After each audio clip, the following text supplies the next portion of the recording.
Je vois ton futur. Oui, tu vas regarder une magnifique vidéo. Ouais, bon, non, c'est pas une boule de cristal, non, c'est la toute nouvelle génération, c'est la 4e génération d'Echo Dot. Alors, si tu ne l'as pas compris, c'est le sujet de la vidéo. Sinon, je fais des séances. Non, bref, j'arrête mes conneries. Allez, on y va.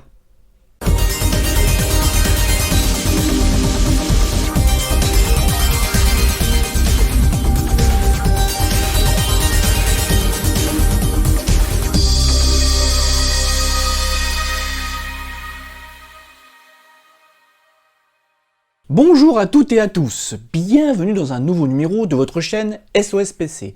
Cette semaine, je vous propose une toute petite vidéo rapide pour vous parler de l'Echo Dot 4e génération. Vous le savez, sortie en 2018, cette technologie avec l'assistant Alexa me plaît beaucoup, elle vous plaît beaucoup cette technologie. Et donc, justement, pour commencer cette vidéo, j'ai dit 4e génération, mais pourquoi 4 ? Tout simplement, la première génération, on ne l'a pas connue, elle est sortie aux États-Unis. Et c'est pas plus mal, j'allais dire, parce qu'il y avait eu des petits soucis au début qui ont été corrigés et on a attaqué directement donc à l'été 2018 avec, hop, la génération 2, le fameux palais de hockey. Personnellement, à l'époque, j'étais déjà conquis, je trouvais ça génial, mais c'est vrai que la 3e génération, l'année suivante, en 2019, on a eu, franchement, là, le petit donuts, comme on dit, sympathique. Alors là, le petit donuts, c'est un petit peu plus lourd. Avec un son beaucoup plus rond, beaucoup plus agréable, parce que un haut-parleur de meilleure qualité, une caisse de résonance de meilleure qualité, voilà, et avec le modèle avec horloge, il existait à l'époque avec ou sans horloge. Et donc, on en arrive tout de suite, hop, ça y est, à la 4e génération, la voici, voilà. Alors, il n'y aura pas de suspense, je vous dis tout de suite, il n'y a pas vraiment d'évolution. En fait, cette génération-là, c'est tout simplement ce modèle-là, avec beaucoup plus joli, ça c'est clair et net. Le halo, il est en bas plutôt qu'au-dessus, à la haute couleur. Le son, tout de suite, je vous dis par le son, parce que souvent ça vous intéresse. Alors, petite déception, le son est un petit peu meilleur, parce qu'il y a un coffre plus important, mais pas vraiment nettement meilleur, parce qu'en fait c'est rigoureusement la même puissance, le même haut-parleur.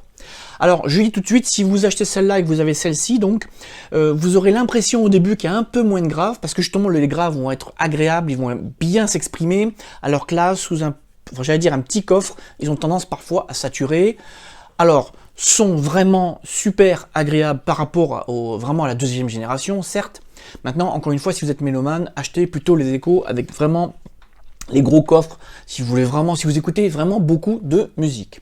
Toujours est-il que, qu'est-ce qu'il y a comme différence? Alors déjà, derrière, c'est pareil, vous avez la sortie jack 3,5 si vous voulez brancher une enceinte extérieure.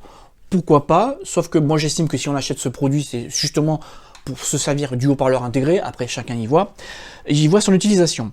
Alors, un truc intéressant, comme je vous l'ai dit, il n'y a pas beaucoup d'évolution.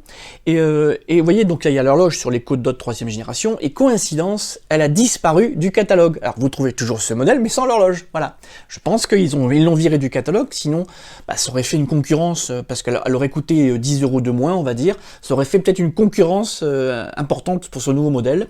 Au niveau des prix, on est à 70 €. Voilà, avec horloge, 60 € sans horloge. Après, à vous de voir. Pourquoi l'horloge, vous allez me dire? L'horloge, l'avantage, vous pouvez voir l'heure. Mais sinon, pour être très sérieux, ça peut être très intéressant. Si par exemple, vous voulez, quand vous demandez la température, vous l'avez en visuel. Quand vous utilisez un compte à rebours, vous faites de la cuisine, vous avez un compte à rebours visuel. Moi, personnellement, j'aime beaucoup cette horloge, je trouve ça vraiment très pratique. Je rappelle pour celles et ceux qui ne connaissent pas, l'intensité est réglable pour ceux qui sont sensibles, ou vous pouvez la mettre en mode automatique et en fonction de la luminosité de la pièce, cela s'ajuste. Et pour conclure cette vidéo, j'ai lu sur le web que ce modèle avait un plus par rapport à l'autre, c'est qu'en tapotant dessus, ça permettait de décaler l'alarme de 9 minutes, c'est-à-dire que le matin, vous n'êtes pas réveillé, votre alarme sonne, tac, tac, tac, tac, hop, 9 minutes après. Sauf que je suis désolé, la génération précédente, c'est vrai que j'en avais pas parlé à l'époque, fait déjà cette fonctionnalité. Donc finalement, écoutez, je vois pas vraiment de nouveauté, si ce n'est le design beaucoup plus réussi, beaucoup plus joli. Au niveau de l'intérieur d'une maison, ça va peut-être plus facilement s'intégrer. Après, celle-ci garde quand même ses avantages. Au niveau du poids, il y en a quelqu'un qui me pose la question, au niveau du poids, il y a 40 grammes de plus, bon, c'est pas ça qui va faire la différence. Par contre, alors, si vraiment j'ai vu une évolution, donc je débranche, je sors du champ, vraiment l'évolution que je peux voir, c'est au niveau du bloc secteur. Enfin, ils ont écouté les remarques utilisateurs. Le bloc secteur de la nouvelle génération est un peu moins large, voilà. Voilà, bon, voilà.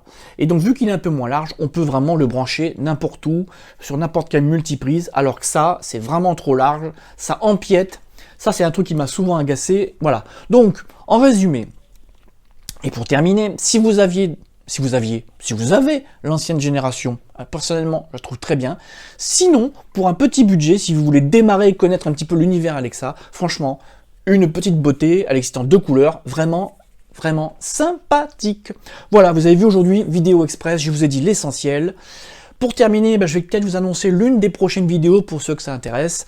L'une des prochaines vidéos, c'est quoi? C'est la nouvelle génération d'imprimantes. Tiens, hop, sur le champ, voilà, hop, la nouvelle génération d'imprimantes avec des réservoirs. Voilà, moi ça me plaît.